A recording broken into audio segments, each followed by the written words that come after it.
முக்கிய செய்திகள். இலங்கை, ஈராக் உள்பட 7 நாடுகளுக்கு 30% வரை வரி விதித்து ட்ரம்ப் உத்தரவு. ஆகஸ்ட் 1 முதல் அமலாகும் என அறிவிப்பு. பீகார் சிறப்பு வாக்காளர் பட்டியல் திருத்த வழக்கு உச்ச நீதிமன்றத்தில் இன்று விசாரணை. மக்கள் தொகை பதிவேடு புதுப்பித்தலில் முடிவெடுக்க தயங்கும் மத்திய அரசு. திருவாரூர் ரோட் ஷோவில் பொதுமக்கள் குறைகளை கேட்டறிந்த ஸ்டாலின். சாலையின் இருபுறமும் ஏராளமானோர் திரண்டு நின்று உற்சாக வரவேற்பு. மும்பையில் உணவக ஊழியரை எம்எல்ஏ சரமாரியாக தாக்கிய விவகாரம். சட்டப்பேரவையில் மகாராஷ்டிரா முதலமைச்சர் தேவேந்திர பட்னாவிஸ் விளக்கம். இந்தியாவில் செயற்கைக்கோள் இணைய சேவை வழங்க களமிறங்கும் எலான் மஸ்க். ஸ்டார்லிங்க் நிறுவனத்துக்கு அனுமதி வழங்கியது மத்திய அரசு.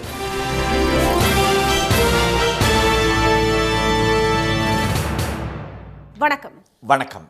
இலங்கை, ஈராக் உட்பட 7 நாடுகளுக்கு 30% வரை கூடுதல் வரி விதித்து ட்ரம்ப் உத்தரவு பிறப்பித்திருப்பது அதிர்ச்சியை ஏற்படுத்தியுள்ளது. அமெரிக்க அதிபராக 2வது முறை பொறுப்பேற்றது முதல் அமெரிக்கர்களுக்கு முன்னுரிமை என்ற கொள்கையை முன்வைத்து பல அதிரடி நடவடிக்கைகளை அவர் மேற்கொண்டு வருகிறார்.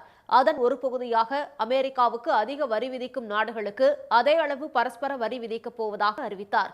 இந்தியாவுக்கு 100% வரி விதிக்கப்படும் என்று அறிவித்த ட்ரம்ப் பின்னர் அதை 26% வரியாக குறைத்து ஜூலை 9 வரை ஒத்திவைத்திருந்தார். அதற்கான கெடு நேற்று நிறைவடைந்த நிலையில் ஜூலை 31ஆம் தேதி வரை கெடுவை நீட்டித்துள்ளார். இந்நிலையில் இலங்கை, ஈராக், லிபியா, அல்ஜீரியா ஆகியவற்றுக்கு 30% வரியும், மால்டோவா, பிலிப்பைன்ஸ் நாடுகளுக்கு 25% வரியும், புரூனேவுக்கு 20% வரியும் விதித்து ட்ரம்ப் உத்தரவிட்டுள்ளார்.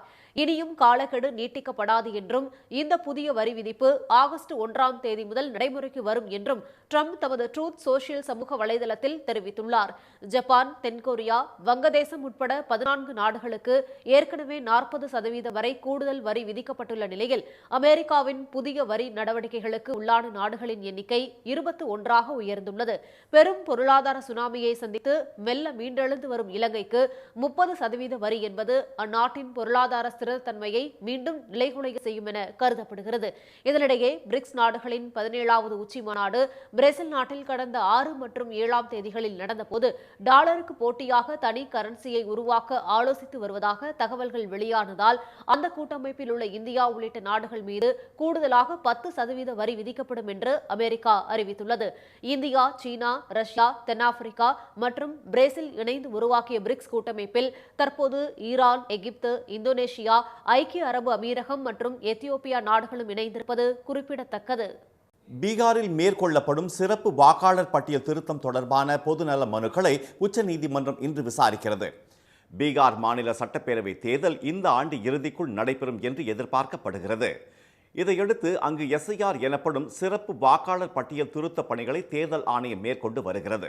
இதில் வாக்காளர்களின் குடியுரிமையை நிரூபிக்கும் வகையில் அவர்களது பிறப்புச் சான்றிதழ்களையும் பிறப்பிடச் சான்றிதழ்களையும் சமர்ப்பிக்க வேண்டும் என்றும் அவர்களின் பெற்றோர் குடியுரிமையையும் உறுதிப்படுத்தும் சான்றுகளையும் கொடுக்க வேண்டும் என்று கூறப்பட்டுள்ளது. அவசரமாக நடக்கும் இந்த வாக்காளர் பட்டியல் திருத்த பணிகள் ஆளும் பாஜகவுக்கு ஆதரவான வாக்குகளை மட்டும் பாதுகாக்கும் விதத்தில் நடத்தப்படுவதாக எதிர்க்கட்சிகள் குற்றம் சாட்டியுள்ளன. தேர்தல் ஆணையத்தின் இந்த நடவடிக்கையை எதிர்த்து நாடாளுமன்ற எம்பிக்கள் திரு கே.சி. வேணுகோபால், திருமதி மஹுவா மொய்த்ரா, திரு மனோஜ் ஜா, சமூக ஆர்வலர் திரு யோகேந்திர யாதவ் ஆகியோர் உச்ச நீதிமன்றத்தை நாடியுள்ளனர். மேலும் ஜனநாயக சீர்திருத்த சங்கம், PUCL உள்ளிட்ட அமைப்புகளும் மனு தாக்கல் செய்துள்ளன. இந்த மனுக்களில் வாக்காளர் பட்டியல் சிறப்பு திருத்த பணியால் பல லட்சம் வாக்காளர்கள் தங்கள் வாக்குரிமையை இழக்க நேரிடுவார்கள் என்றும், சிறப்பு வாக்காளர் திருத்த பணிக்காக சுமார் 4 கோடி பேரிடம் பிறப்பு சான்றிதழ்கள் கோரப்படுவதால் கடந்த ஆண்டு வாக்களித்தவர்கள் கூட இம்முறை தங்கள் ஜனநாயக கடமையை ஆற்ற முடியாத நிலை ஏற்பட்டுள்ளதாகவும் கூறியுள்ளனர்.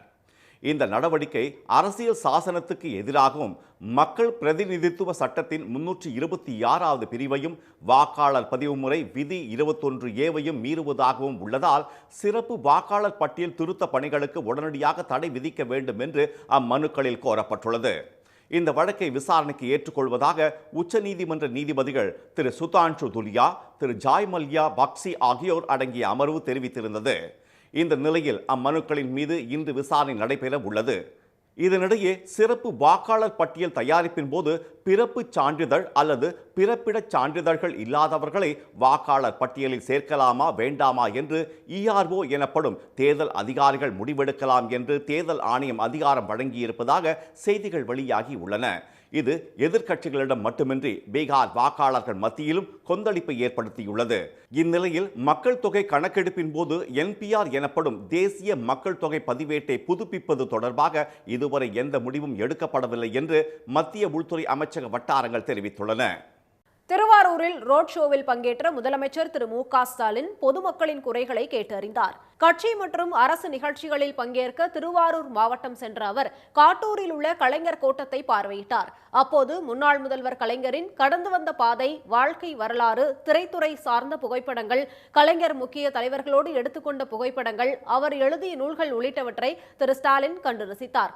பின்னர் கலைஞரின் தாயார் அஞ்சுகம் அம்மையாரின் நினைவிடத்திற்கு சென்று அவர் அங்கு மரியாதை செலுத்தினார். பௌத்திரமாணிக்கம் பகுதியிலிருந்து துர்காலா சாலை, தியாகராஜர் கோயில் அமைந்துள்ள மேலவீதி, தெற்கு வீதி மற்றும் பழைய பேருந்து நிலையம் வழியாக 5 கிலோமீட்டர் தொலைவுக்கு நடந்த ரோட் ஷோவில் பங்கேற்ற அவரை வழிநெடுகிலும் சாலையில் இருபுறமும் திரண்டு நின்ற பொதுமக்கள் உற்சாகமாக வரவேற்றனர். சால்வை மற்றும் புத்தகங்கள் உள்ளிட்டவற்றை வழங்கிய அவர்களிடம் குறைகளை கேட்டறிந்த முதலமைச்சர் திரு ஸ்டாலின் அவர்களிடம் மனுக்களையும் பெற்றுக் கொண்டார். திருவாரூர் தெற்கு வீதியில் ரோட் ஷோ நடந்தபோது செல்ஃபி எடுக்க விரும்பிய மாணவனுக்கு அவனது போனை வாங்கி முதலமைச்சரே செல்ஃபி எடுத்து கொடுத்தது கூடியிருந்தவர்களை ரசிக்க வைத்தது. முத்தமிழறிஞர் கலைஞர் படைத்த வாசோ ஆண்கள் மேல்நிலைப்பள்ளி மாணவர்கள் தங்கள் பள்ளிக்கு வர வேண்டும் என விடுத்த அழைப்பை ஏற்றுக்கொண்ட திரு ஸ்டாலின் கண்டிப்பாக வருவதாக உறுதியளித்தார். அதைத் தொடர்ந்து திருவாரூர் ரயில்வே மேம்பாலத்தில் அமைக்கப்பட்டுள்ள கலைஞரின் திருவுருவ சிலையை முதலமைச்சர் திறந்து வைத்தார். மும்பையில் உணவக ஊழியரை தாக்கிய ஷிண்டே பிரிவு சிவசேனா எம்எல்ஏ திரு சஞ்சய் கெய்க்வாட்டுக்கு மகாராஷ்டிர முதலமைச்சர் திரு தேவேந்திர பட்னாவிஸ் கண்டனம் தெரிவித்துள்ளார். எம்எல்ஏ விடுதியில் தங்கியிருந்த திரு சஞ்சய் கெய்க்வாட் அங்கு வழங்கப்பட்ட உணவு தரமற்றதாக உள்ளது என கூறி ஊழியர்களிடம் வாக்குவாதம் செய்ததுடன் அந்த உணவை சமைத்தவரை கடுமையாக தாக்கிய வீடியோ சமூக வலைதளங்களில் பரவியது. அவரது நடவடிக்கைக்கு காங்கிரஸ், சரத்பவாரின் தேசியவாத காங்கிரஸ், உத்தவ் தாக்கரேவின் சிவசேனா ஆகிய கட்சிகள் இடம்பெற்ற மகா விகாஸ் அகாடி கூட்டணி கடும் கண்டனம் தெரிவித்தது. ஆனால் தமது செயலுக்கு மன்னிப்பு கேட்க முடியாது என கூறிய எம்எல்ஏ இதுதான் சிவசேனாவின் பாணி என்றும் பால் தாக்கரே தங்களுக்கு கற்றுக் கொடுத்த பாடம் என்றும் விளக்கம் அளித்தது மேலும் சர்ச்சையை ஏற்படுத்தியது. இது குறித்து சட்டப்பேரவையில் கேள்வி எழுந்ததால் அதற்கு விளக்கம் அளித்த முதலமைச்சர் திரு தேவேந்திர பட்னாவிஸ் இத்தகைய நடத்தை ஏற்றுக்கொள்ள முடியாதது என்றும் சரியான நடைமுறையாக இருக்காது என்றும் கூறியதுடன் இது யாருக்கும் கௌரவம் அளிக்க கூடியதல்ல என்றும் தெரிவித்தார். மேலும் திரு கெய்க்வாட்டின் செயல் அனைத்து சட்டமன்ற உறுப்பினர்களின் நற்பெயரையும் கெடுத்து விட்டதாகவும் திரு பட்னாவிஸ் கவலை தெரிவித்துள்ளார். எம்எல்ஏ விடுதியில் உணவின் தரம் குறித்து ஏதேனும் பிரச்சனை இருந்தால் புகார் அளித்தால் அதன் மீது தகுந்த நடவடிக்கை எடுக்கப்படும் என்றும் அவர் கூறியுள்ளார். ஏற்கனவே பல சர்ச்சைகளில் சிக்கியுள்ள எம்எல்ஏ திரு சஞ்சய் கெய்க்வாட் மக்களவை எதிர்க்கட்சி தலைவர் திரு ராகுல் காந்தியின் நாக்கை துண்டித்தால் 11 லட்சம் ரூபாய் சன்மானம் வழங்கப்படும் என்று அறிவித்து கடும் விமர்சனத்துக்கு ஆளானவர் என்பது குறிப்பிடத்தக்கது. இந்தியாவில் செயற்கைக்கோள் மூலம் இணைய சேவை வழங்க எலான் மஸ்கின் ஸ்டார்லிங்க் நிறுவனத்துக்கு மத்திய அரசு அதிகாரப்பூர்வமாக அனுமதி வழங்கியுள்ளது. உலகிலேயே அதிகபட்சமாக இந்தியாவில் 100 கோடிக்கும் மேற்பட்ட பொதுமக்கள் செல்போன்களை பயன்படுத்தி வருகின்றனர். மேலும் வீடுகள் மற்றும் அலுவலகங்களில் பயன்படுத்தப்படும் பல கோடி கணினிகளிலும் இணைய சேவை பயன்பாட்டில் உள்ளது. உலகின் மிகப்பெரிய சந்தையாக திகழும் இந்தியாவில் முதலீடு செய்ய அமெரிக்க அதிபரின் நண்பராக இருந்த உலகின் முதல்நிலை செல்வந்தரான எலான் மஸ்க் பெரும் ஆர்வம் காட்டி வருகிறார். அவரது ஸ்டார்லிங்க் இணையதள சேவை நிறுவனம் உலகம் முழுவதும் பரவலாக தகவல் தொடர்பு துறையில் கோலோச்சி வரும் நிலையில் இந்தியாவிலும் கால் பதிக்க வாய்ப்பு உருவாகியுள்ளது. எலான் மஸ்கின் ஸ்டார்லிங்க் நிறுவனத்திற்கு இன்ஸ்பேஸ் எனப்படும் இந்திய தேசிய விண்வெளி ஊக்குவிப்பு மற்றும் அங்கீகார மையம் அனுமதி வழங்கியுள்ளது. நாட்டின் செயற்கைக்கோள் இணைய சேவை சந்தையில் தனியார் நிறுவனங்களுக்கும் அனுமதிக்கும் விதமாக கடந்த 2023ஆம் ஆண்டு மத்திய அரசு புதிய விண்வெளி கொள்கையை வெளியிட்டது. அதன்படி ஸ்டார்லிங்க் உட்பட பல்வேறு தனியார் நிறுவனங்களுக்கு அனுமதி அளிக்கப்பட்டது. இதன் மூலம் இந்தியாவில் இணையவழி சேவையில் பெரும் புரட்சி ஏற்படும் என எதிர்பார்க்கப்படுகிறது. இதனிடையே அரசியல் கட்சி அறிவிப்பால் எலான் மஸ்கிற்கு சொந்தமான நிறுவனங்களின் பங்குகள் கடந்த சில நாட்களில் 27% அளவுக்கு கடும் வீழ்ச்சியை சந்தித்து வருவதாக செய்திகள் வெளியாகியுள்ளன. குஜராத்தில் மஹிசாகர் மேம்பாலம் உடைந்து வாகனங்கள் ஆற்றில் விழுந்து 10 பேர் பலியான சம்பவம் குஜராத் மாடல் என்பது ஊழலின் மாடல் என்பதை உறுதிப்படுத்தி உள்ளதாக எதிர்க்கட்சிகள் விமர்சித்துள்ளன. வதோதரா மாவட்டத்தின் முச்பூர் மற்றும் ஆனந்த் மாவட்டத்தின் கம்பீரா அருகே உள்ள உயர்மட்ட பாலம் நேற்று திடீரென உடைந்து விழுந்தது. அப்போது பாலத்தின் மீது சென்று கொண்டிருந்த ட்ரக்குகள், வேன்கள், ஆட்டோ உள்ளிட்டவை ஆற்றில் விழுந்தன. தீயணைப்புத் துறையினர் மற்றும் தேசிய பேரிடர் மீட்புக் குழுவினர் வாகனங்களில் இருந்தவர்களை பத்திரமாக மீட்டனர். அதிர்ச்சியை ஏற்படுத்திய இந்த சம்பவத்தில் ஒரு குழந்தை உள்ளிட்ட 10 பேர் பரிதாபமாக உயிரிழந்தனர். விபத்து குறித்து விசாரிக்க குஜராத் அரசு உத்தரவிட்டுள்ளது. இந்நிலையில் உடைந்து விழுந்த பாலம் குறித்து ஏற்கனவே பொதுமக்கள் தொடர்ந்து புகார் கூறி வந்ததாக காங்கிரஸ் எம்பி சுப்ரியா ஸ்ரீநாத் குற்றம் சாட்டியுள்ளார். இந்த துயர சம்பவத்துக்கு முன் பலமுறை அந்த பாலம் பழுது பார்க்கப்பட்டதாகவும் ஆனாலும் அது அடிக்கடி அசைந்ததால் மக்கள் அச்சத்துடன் இருந்ததாகவும் கூறியுள்ள அவர், குஜராத் மாடல் என்றாலே அது ஊழலின் மாடல் தான் என விமர்சித்துள்ளார். சிவசேனா எம்பி திருமதி பிரியங்கா சதுர்வேதி வெளியிட்டுள்ள அறிக்கையில் குஜராத் அரசை எதிர்த்து இனியாவது மக்கள் போராட்டக்களம் புக வேண்டும் என்று கூறியுள்ளார். புகைப்படங்களுக்கு போஸ் கொடுப்பதில் மட்டும் கவனம் செலுத்தும் பிரதமர் திரு மோடியின் சொந்த மாநிலத்திலேயே நடந்துள்ள இந்த சம்பவம் கடவுளின் செயலா இல்லை மோசடிக்காரர்களின் செயலா என்று விளக்குவாரா என்று திரிணாமுல் காங்கிரஸ் எம்பி திருமதி மஹுவா மொய்த்ரா வினவியுள்ளார். கடலூர் ரயில் விபத்து நடந்த ரயில்வே கேட் உள்ள பகுதியில் உண்மை கண்டறியும் குழு ஆய்வு நடத்தியது. கடலூர் தனியார் பள்ளிக்கு நேற்று முன்தினம் காலை பள்ளி வேன் ஒன்று செம்மங்குப்பம் பகுதியில் திறந்திருந்த ரயில்வே கேட்டை கடந்த போது பயணிகள் ரயில் மோதியதில் மாணவி உள்பட 3 பேர் பலியாகினர். பணியில் அலட்சியமாக இருந்த கேட் கீப்பர் பங்கஜ் சர்மா பணியிடை நீக்கம் செய்யப்பட்டார். மேலும் 5 பிரிவுகளின் கீழ் வழக்கு பதிவு செய்யப்பட்டு கடலூர் மத்திய சிறையில் அடைக்கப்பட்டுள்ளார். இந்த சம்பவம் குறித்து விரிவான விசாரணை மேற்கொள்ள தெற்கு ரயில்வே முதன்மை பாதுகாப்பு அதிகாரி கணேஷ் தலைமையிலான உண்மை கண்டறியும் குழுவினர் நேற்று மாலை சம்பவ இடத்திற்கு சென்றனர்.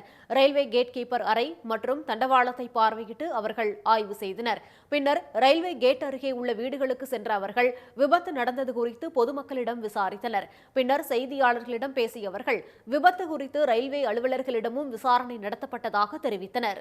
நாங்கள் பிலிமினரி மெஷர்ஸ்லாம் எடுக்க வந்திருக்கோம். என்ன நடந்தது என்னென்னு எடுத்து வந்திருக்கோம். இனிமேட்டு நாங்கள் ரிப்போர்ட் சப்மிட் பண்ணால் அப்புறம் தெரியும். இல்லை நேரடியாக சொல்கிறதுனா நாங்கள் வந்து த்ரூ பிஆர்ஓ மூலம் வாங்கிக்குவோம். பிஆர்ஓ மூலம் அவங்க கொடுத்தாங்கன்னா அவங்க வந்து டிவிஷன் மூலம் வாங்கிக்குவோம். ரயில்வே துறையில் ஏதேனும் தவறுகள் நடந்திருந்தால் அதை சரி செய்வதற்காக இத்தகைய விசாரணை நடைமுறை தொடங்கப்பட்டுள்ளதாக அவர்கள் கூறினர். பள்ளி வேன் மீது ரயில் மோதிய விபத்து தொடர்பான விசாரணை அறிக்கையை ஓரிரு நாட்களில் ரயில்வே பொது மேலாளரிடம் சமர்ப்பிக்க உள்ளதாக கூறிய உண்மை கண்டறியும் குழு அதிகாரிகள் அதன் அடிப்படையில் உரிய நடவடிக்கை எடுக்கப்படும் என்று தெரிவித்தனர். இதனிடையே கடலூர் ரயில் விபத்தை தொடர்ந்து ரயில்வே கேட்டுகளில் 11 முக்கிய நடவடிக்கைகளை மேற்கொள்ள ரயில்வே நிர்வாகம் அறிவுறுத்தியுள்ளது. அதன்படி ரயில்வே கேட்டுகளில் பொதுமக்கள் அழுத்தத்தால் மோதல் ஏற்படும் இடங்களுக்கு ரயில்வே போலீசார் மூலம் பாதுகாப்பு வழங்கவும், ரயில்வே கேட் மற்றும் கேட் கீப்பர் அறைகளில் உடனடியாக சிசிடிவி கேமராக்கள் பொருத்தவும், 10,000 வாகனங்களுக்கு மேல் கடந்து செல்லும் ரயில்வே கேட்டுகளில் தானியங்கி இன்டர்லாக் அமைப்பு பொருத்தவும் உத்தரவிடப்பட்டுள்ளது. தூத்துக்குடியில் விரைவில் திறக்கப்படவுள்ள வியட்நாமின் வின்ஃபாஸ்ட் கார் தொழிற்சாலைக்கு நான் முதல்வன் திட்டத்தின் கீழ் அரசு பாலிடெக்னிக் மற்றும் ஐடிஐயில் படித்த 200 மாணவர்கள் வேலைக்கு தேர்வு செய்யப்பட்டுள்ளனர். முதலமைச்சர் திரு மு க ஸ்டாலின் தொழில்முறை பயணமாக வியட்நாம் சென்றிருந்த போது அங்குள்ள வின்ஃபாஸ்ட் கார் தொழிற்சாலையை தூத்துக்குடிக்கு கொண்டுவர தீவிர முயற்சி மேற்கொண்டார். அதன்படி கடந்த பிப்ரவரி மாதம் 25ஆம் தேதி ஒட்டப்பிடாரம் அருகே சில்லாநத்தம் பகுதியில் 16,000 கோடி ரூபாய் முதலீட்டில் வின்ஃபாஸ்ட் கார் தொழிற்சாலைக்கு திரு ஸ்டாலின் அடிக்கல் நாட்டி தொடங்கி வைத்தார். அதனைத் தொடர்ந்து அங்கு பணிகள் வேகம் எடுத்தன. விரைவில் திறக்கப்படவுள்ள வின்ஃபாஸ்ட் கார் தொழிற்சாலையில் பணியாற்ற நான் முதல்வன் திட்டத்தின் கீழ் அரசு பாலிடெக்னிக் மற்றும் ஐடிஐயில் படித்த 200 மாணவர்கள் வேலைக்கு தேர்வு செய்யப்பட்டுள்ளனர். அடுத்த 5 ஆண்டுகளில் இதன் எண்ணிக்கை 3,500ஆக உயரும் என தகவல் வெளியாகியுள்ளது. தூத்துக்குடியில் ஆண்டுக்கு 1,50,000 மின் வாகனங்களை உற்பத்தி செய்ய வின்ஃபாஸ்ட் கார் நிறுவனம் திட்டமிட்டுள்ளது. அதிமுக ஆட்சியில் கோயில் நிதியில் நடத்தப்படும் கல்லூரியின் கட்டடத்தை திறந்து வைத்த எடப்பாடி திரு பழனிசாமி தற்போது அத்திட்டத்திற்கு எதிராக பேசுவதாக பல்வேறு தரப்பினரும் கண்டனம் தெரிவித்து வருகின்றனர். கோவை சுற்றுப்பயணத்தில் பேசிய திரு பழனிசாமி இந்து சமய அறநிலையத்துறை கட்டுப்பாட்டில் உள்ள கோயில் பணத்தில் கல்லூரி கட்டப்படுவதாக குற்றம் சாட்டியிருந்தார். ஆனால் 2017ஆம் ஆண்டு அதிமுக ஆட்சியில் எடப்பாடி திரு பழனிசாமி முதலமைச்சராக இருந்தபோது இந்து சமய அறநிலையத்துறை நடத்தும் பழனியாண்டவர் தொழில்நுட்ப கல்லூரியில் கூடுதல் கட்டடங்களை கட்டி திறந்து வைத்திருப்பதை சுட்டிக்காட்டியுள்ள சமூக ஆர்வலர்கள் கோயில் நிதியில் நடத்தப்படும் கல்லூரியின் கட்டிடத்தை அன்று திறந்து வைத்த பழனிசாமி தற்போது பாஜகவுடன் கூட்டணி சேர்ந்தவுடன் மாற்றி பேசுவதாக கண்டனம் தெரிவித்தனர். பழனியாண்டவர் பாலிடெக்னிக் கல்லூரியில் ஒரு கட்டடம் கட்டி அதை திறந்து வச்சிருக்காரு 2017. அப்போது இந்த மாதிரி செஞ்ச எடப்பாடி பழனிசாமி இப்போ பிஜேபியோட கூட்டணி வச்சிருக்கிறதுனால இந்த மாதிரி மாணவர்களோட நலனை பாதிக்கிற மாதிரி பேசுகிறாரு. இதை வன்மையாக கண்டிக்கிறோம். கோயில் பணத்தில் கல்லூரி கட்டுவதற்கு எதிரான திரு பழனிசாமியின் கருத்து அரசியல் களத்தில் சர்ச்சையாகியுள்ளது. அவரின் சர்ச்சை பேச்சு பாஜக RSS சித்தாந்தத்தை வெளிப்படுத்துவதாக திமுக கூட்டணி கட்சிகள் விமர்சித்துள்ளன. இதனிடையே திரு பழனிசாமியின் பேச்சை கண்டித்து சென்னை கொளத்தூரில் உள்ள கபாலீஸ்வரர் கலைக்கல்லூரி மாணவர்கள் மற்றும் பெற்றோர் ஆர்ப்பாட்டத்தில் ஈடுபட்டனர். பதாகைகளை ஏந்தியபடி எடப்பாடி திரு பழனிசாமிக்கு எதிராக அவர்கள் முழக்கங்களை எழுப்பினர். இந்தியா இங்கிலாந்து இடையிலான 3வது டெஸ்ட் கிரிக்கெட் லண்டன் லார்ட்ஸ் மைதானத்தில் இன்று நடைபெற உள்ளது. இங்கிலாந்தில் சுற்றுப்பயணம் மேற்கொண்ட இந்திய கிரிக்கெட் அணி ஆண்டர்சன் டெண்டுல்கர் கோப்பைக்கான 5 போட்டிகள் கொண்ட டெஸ்ட் தொடரில் விளையாடி வருகிறது. லீட்ஸ் நகரில் நடந்த முதல் டெஸ்டில் இங்கிலாந்து வெற்றி பெற்ற நிலையில் பிரமிங்ஹாமில் நடைபெற்ற 2வது டெஸ்டில் 336 ரன்கள் வித்தியாசத்தில் இந்தியா வரலாற்று வெற்றியை பதிவு செய்தது. இந்நிலையில் புகழ்பெற்ற லார்ட்ஸ் மைதானத்தில் 3வது டெஸ்ட் போட்டி இன்று தொடங்குகிறது. இந்திய நேரப்படி மாலை 3:30 மணிக்கு தொடங்கும் இப்போட்டியில் வெற்றி பெறுவது இரு அணிகளுக்கும் முக்கியத்துவம் வாய்ந்ததாக பார்க்கப்படுகிறது. இங்கிலாந்து அணியில் முதல் 2 டெஸ்டில் அதிக விக்கெட்டுகளை சாய்த்தாலும் ரன்களை வாரி வழங்கியதால் வேகப்பந்து வீச்சாளர் ஜோஷ் டங்க் 3வது டெஸ்டில் நீக்கப்பட்டு அவருக்கு பதில் ஜோஃப்ரா ஆர்ச்சர் சேர்க்கப்பட்டுள்ளார்.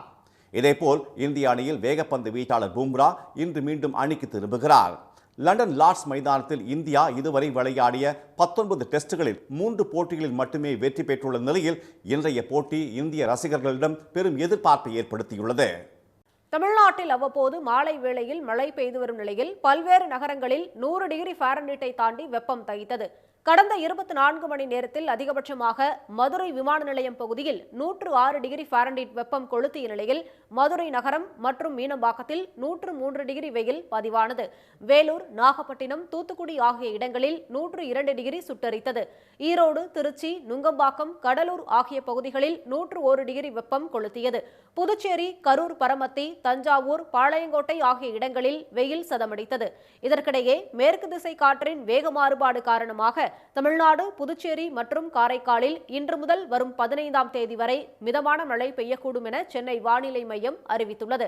அடுத்த 2 தினங்களுக்கு இயல்பை விட வெப்பம் 2 முதல் 4 டிகிரி செல்சியஸ் வரை உயரக்கூடும் என்று எச்சரித்துள்ள வானிலை மையம் தமிழ்நாட்டில் தென்மேற்கு பருவமழை இயல்பை விட 3% குறைவாக பெய்துள்ளதாக தெரிவித்துள்ளது. மீண்டும் முக்கிய செய்திகள். இலங்கை, ஈராக் உட்பட 7 நாடுகளுக்கு 30% வரை கூடுதல் வரி விதித்து உத்தரவிட்டுள்ள ட்ரம்ப் எக்காரணம் கொண்டும் தேதி மாற்றப்படாது என்று அறிவித்துள்ளார். பீகாரில் மேற்கொள்ளப்பட்டு வரும் சிறப்பு வாக்காளர் பட்டியல் திருத்தத்தை எதிர்த்து தொடரப்பட்ட வழக்கை உச்சநீதிமன்றம் இன்று விசாரிக்கிறது. திருவாரூரில் ரோடு ஷோவில் பங்கேற்ற முதலமைச்சர் ஸ்டாலின் பொதுமக்களின் குறைகளை கேட்டறிந்தார். இத்துடன் இந்த செய்திகள் நிறைவடைந்தன. மீண்டும் சன் டிவியில் செய்திகள் மாலை 6 மணிக்கு. செய்திகளை உடனுக்குடன் தெரிந்து கொள்ள QR கோடை ஸ்கேன் செய்து சன் நியூஸ் வாட்ஸ்அப் சேனலில் இணைந்திருங்கள். வணக்கம். வணக்கம்.